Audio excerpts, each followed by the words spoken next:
خاون بیمار شي په کټ باندې پروت دی ښځه ترې تاویږي کله سر ته کله خپو ته کله بالښت سم کله بستره سمه کله اوبه راوړئ کله دوی په ټیم ورکړې د اوبو سره د پیو سره د چینو شربت سره او عزتمندو داسې خیال یې وساتي چې د دوایي نه زیات د ښځې په خدمت بیمار خاوند صحتمند شي او روغ او جوړ شي دې ته وایي نکاح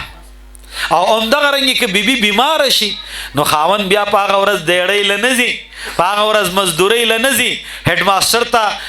درخواست ولیکي زما چوټي ده بیبي مې بیماره ده زه به لږ د هغې خدمت وکړم د هغې د زړه د خوشحالولو کوشش به وکړم دوکان ته نه ځي هلکه دوکاندار کاکا نشته یاره کور کې بیماري ده نن نه دی راغلی ولې نشته کور کې بیماري ده نو چې داسې دا خاوند د خپلې ښځې خدمت وکړي چې هغه ناجوړه ښځه د ده په ښکلي ټریټمنټ سره علاج معالجې او معاملې سره هغه جوړه شي او روغه رمټه شي دې ته وایي نکاح.